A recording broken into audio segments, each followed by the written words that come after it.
Mukhang ang ganda nung outcome nung custard cake, no? Pero hindi. Papakita ko sa inyo sa video to kung paano ako pumalpak. Marami kasing nangihingi nung custard cake recipe natin dito sa Llanera na round.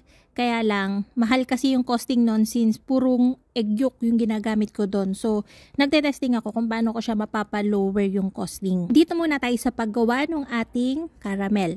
Dito, sa pan ko na siya niluluto, naglagay lang ako dyan ng 1 cup ng sugar, 1/2 cup ng water. Papabayaan ko yung kumulo hanggang mag-caramelize siya. Hindi ko yan hinahalo. Hahaluin ko yan kapag nakita kong medyo nag-brown na siya. Kapag nagkaganyan yung kulay niya, tatagal ako pa ng medyo konti pa para medyo mag-darker pa yun ng konti.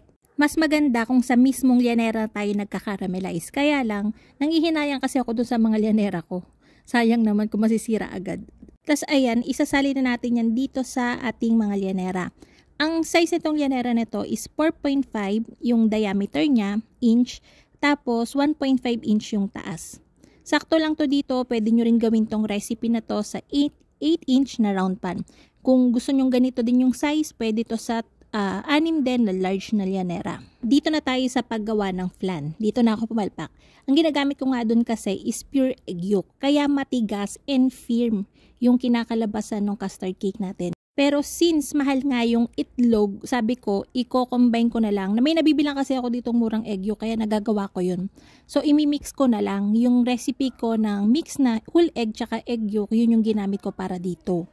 Hindi ko kasi magamit dito yung whole egg ko na recipe sa custard kasi mataas nga yung ratio ng custard dito. Napapansin nyo before yung mga recipe ko ng custard cake, puro whole egg lang yung ginagamit ko. Kaya lang, mabababa naman kasi yun, mabababa lang yung custard nun. Kaya dito, sabi ko, para mas firm, imimix ko na lang siya. Pero, medyo malambot pa din yung kinalabasan. Kaya sabi ko, hindi pala talaga pwede kapag mataas talaga yung custard. Mas safe talaga na whole egg na lang yung gamitin para mas safe, para mas maganda yung kakalabasan. So, yun na lang yung i-share ko sa inyo. So, ayan.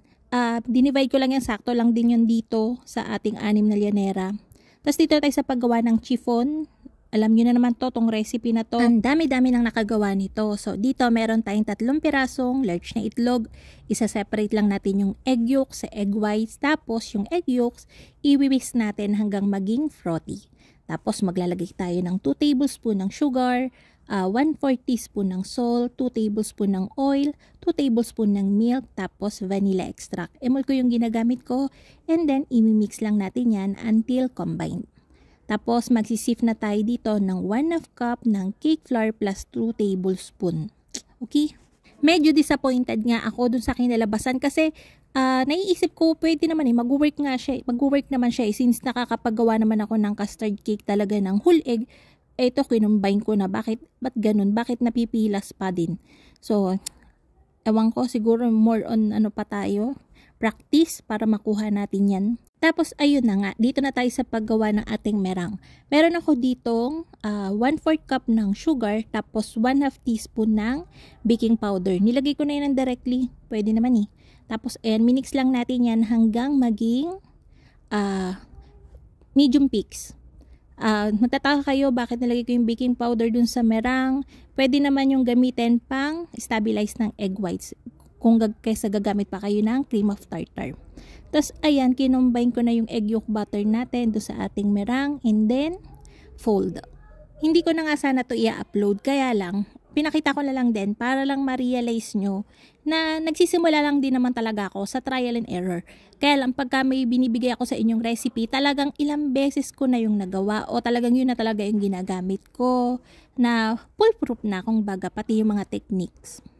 Itong mga trial and error ko, pag alam kong masyadong mahal na yung costing niya, yung ingredients and karamihan, magdadalawang isip ng gawin yun. Tinatry ko siyang pababain yung cost. Kaya lang minsan hindi talaga magkakaari So ayan, nag-water bath na tayo. Lalagyan ko lang ng tubig yung pan natin and then yung oven natin preheated na 250 degrees Celsius. Pwede nyo rin naman tong i-steam. Basta mahinang-mahina lang yung apoy kasi nakikita nyo ba yung nangyayari sa leche flan kapag malakas yung apoy para nagiging scramble egg, 'di ba? Same lang yun dito. So steam nyo lang to sa mahinang apoy sa loob ng 35 to 40 minutes. Ito binake ko to ng nasa 40 to 45 minutes. Pero siguro nga, kailangan ko siyang mag-adjust para mas tumigas pa yung custard part natin. Siguro adjust ko ng nasa 55 degrees Celsius and hopefully maging okay siya. Ayun nga, habang nakasalang yung custard cake natin, gumagawa na ako ng palaman ng donut. Magbe-bake din kasi ako ngayon. So, ayan, hinalo-halo ko lang yan. Ito yung chocolate sauce natin na pwede rin namang ipalaman o pinapalaman ko talaga sa mga donuts. So, ayan, ilagay na natin yan sa malapad na pan para mabilis lumamig. Takpan ng cling wrap and then, yun nga, papalamigin natin. So, ito na yung custard natin. Akala ko talaga magiging okay siya kasi ang ganda naman nung ibabaw firm siya So, ayan, ganyan yung ginagawa ko. Kapag nakapako na firm na siya, wala na yung parang matubig-tubig, pwede na natin ahunin yun. Pagkaahon, hayaan nyo siya lumamig dun sa water bath natin. Huwag nyo munang tatanggalin para mas lalong maging firm yung custard cake natin. Okay, yan siya lumamig. Tas ayun na nga, wala akong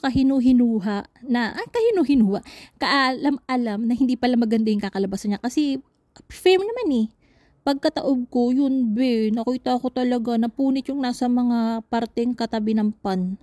Hindi ko alam kung bakit. Pero, ayan, tingnan nyo, yan, hindi siya makinis. Pero okay lang naman nung tinikman namin. Masarap pa rin naman. Lasang leche flan na may cake. Pero ayun nga, hindi siya magandang tignan.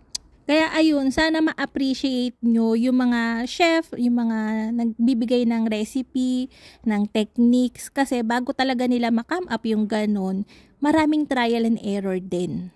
Para pag kayo na yung gagawa, rekta na. Alam nyo na talaga, nakikita nyo na at alam nyo na kung paano siya gawin ng maayos. So yun lang, bye-bye!